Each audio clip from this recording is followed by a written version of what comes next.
Police Rachakonda ने गांजे की स्मगलिंग को नाकाम बनाते हुए रियासत हरियाणा से ताल्लुक रखने वाले एक बैन रियासती टोली को गिरफ्तार करके इनके कब्जे से गांजे को जब्त कर लिया है।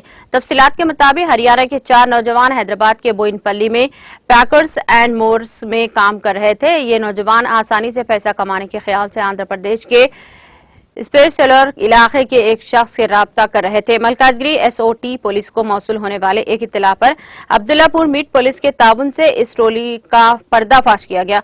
रच्चाकुंडा कमिश्नर डीएस चौहान ने मीडिया को बताया कि रियासत हरियाणा से ताल्लुक रखने वाले 3 अरकान को गिरफ्तार किया गया और इनके पास से 65 किलोग्राम गांजा जब्त किया गया, जिसकी मालियत तकरीबन 20 लाख रुपये है।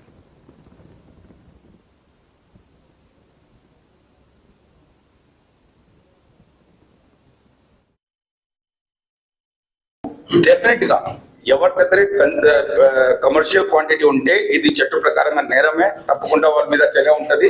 బట్ మనం మెయిన్ ఫోకస్ దాంట్లో ఈ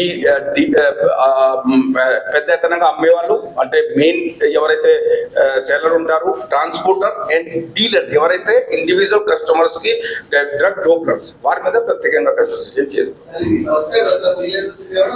నో అంతకుముందు ఒక వెహికల్ ని మోడిఫై చేసుకొని 400 కిలోగ్రామ్స్ గాంజా దాంట్లో కన్సిడర్ చేసి అది కూడా సీలియర్ నుంచి.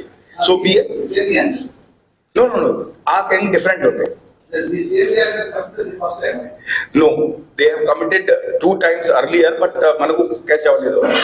చిన్న క్వాంటిటీ తీసుకొని అంతకు ముందు కూడా వచ్చినాడు. బట్ ఇది ఈసారి మనకు ఇన్ఫర్మేషన్ వచ్చింది. సో ఎవరైనా అలాంటి అనుమానాస్పదంగా పరిస్థితిలో ఉంటారో వాళ్ళ మీద మన దృష్టి ఉంటుంది. ఫర్ ఎగ్జాంపుల్ ఇది ఫేక్ టికెట్ గ్యాంగ్ మీరు చూసి ఉంటారు ప్రెస్ లో.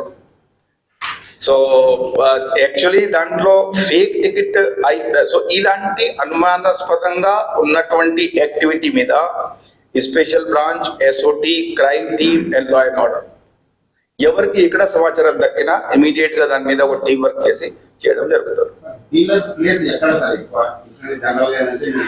అది ఇప్పుడు